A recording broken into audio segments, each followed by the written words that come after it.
തല നരയ്ക്കുകയല്ലൻ മൃത്യുത്വം, തല നരയ്ക്കാത്തതല്ല എൻ്റെ യുവത്വവും, കൊടിയ ദുഷ്പ്രഭുത്വത്തിൻ മുമ്പിൽ തല കുനിക്കാത്തതാണ് എൻ യുവത്വം. TS തിരുമുമ്പ് രചിച്ച ഈ കവിതയുടെ ഭാഗങ്ങൾ ഒരിക്കൽ സഖാവ് VS അച്യുതാനന്ദൻ പൊതുജനങ്ങളെ അഭിസംബോധന ചെയ്തുകൊണ്ട് ചൊല്ലി കേൾപ്പിക്കുകയുണ്ടായി. അതിനൊരു പ്രത്യേക കാരണവുമുണ്ട്.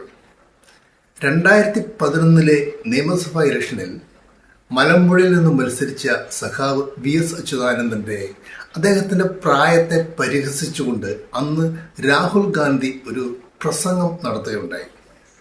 എന്നാൽ അതിനുള്ള മറുപടി ഇങ്ങനെ അർത്ഥസമ്പുഷ്ടമായ ഒരു കവിതയിലൂടെ നൽകുവാനാണ് അന്ന് VS തീരുമാനിച്ചത്.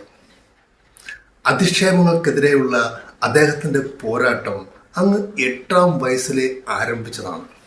സ്കൂളിൽ പഠിക്കുന്ന സമയത്ത് ജാതി വെറിയന്മാരായ സഹപാഠികളിൽ നിന്നും അധിക്ഷേപങ്ങൾ ഏൽക്കേണ്ടി വന്നപ്പോൾ അരിഞ്ഞാണം അഴിച്ച് പ്രയോഗിച്ച് തുടങ്ങിയ ആ പോരാട്ടം 101ാം വർഷം ഇക്കഴിഞ്ഞ 21ാം തീയതി ഭൗതികമായി അസ്തമിക്കുമ്പോൾ വേലിക്കകത്ത് ശങ്കരൻ അച്യുതാനന്ദൻ എന്ന കറതീർന്ന വിപ്ലവകാരിയും യഥാർത്ഥ കമ്മ്യൂണിസ്റ്റും പോരാളിയും ഈ മണ്ണിൽ വരും തലമുറയ്ക്ക് ബാക്കി വെച്ച ആശയ സമുച്ചയങ്ങൾ, ആ പോരാട്ടത്തിൻ്റെ നാൾ വഴികൾ, അതാണ് ഈ എപ്പിസോഡിലൂടെ നാം ഒരുമിച്ച് അറിയാൻ ശ്രമിക്കുന്നത്.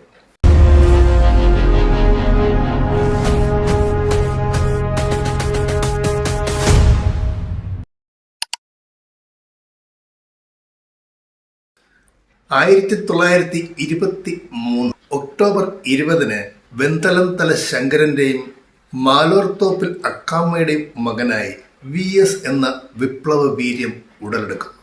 കൊടിയ ദാരിദ്ര്യം നിറഞ്ഞ ബാല്യം. മാതൃവാത്സല്യം അറിഞ്ഞ് കൊതി തീരും മുൻപേ മാതാവ് നഷ്ടപ്പെടേണ്ടി വന്ന ഹതഭാഗ്യൻ. രോഗങ്ങളെ ദൈവകോപങ്ങളുടെ പരിണതഫലമായി പരിഗണിച്ചിരുന്ന പ്രാകൃതമായ കാലഘട്ടം. അന്ന് ബാലനായിരുന്ന VSന്റെ മാതാവിനെ വസൂരി പിടിപെടുന്നു.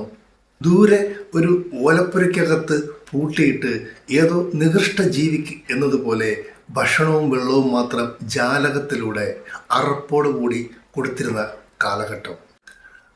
അന്ന് എപ്പോഴോ ദൂരെ നിന്ന് അവ്യക്തമായി ആ മുഖം കണ്ടത് മാത്രമേ തൻ്റെ ഓർമ്മയിൽ അമ്മയെക്കുറിച്ച് ഉള്ളൂ എന്ന് 80ാം വയസ്സിൽ മാധ്യമങ്ങളോട് തുറന്നു പറയുമ്പോഴും ആ കണ്ണുകൾ ഈറനണിഞ്ഞിരുന്നു.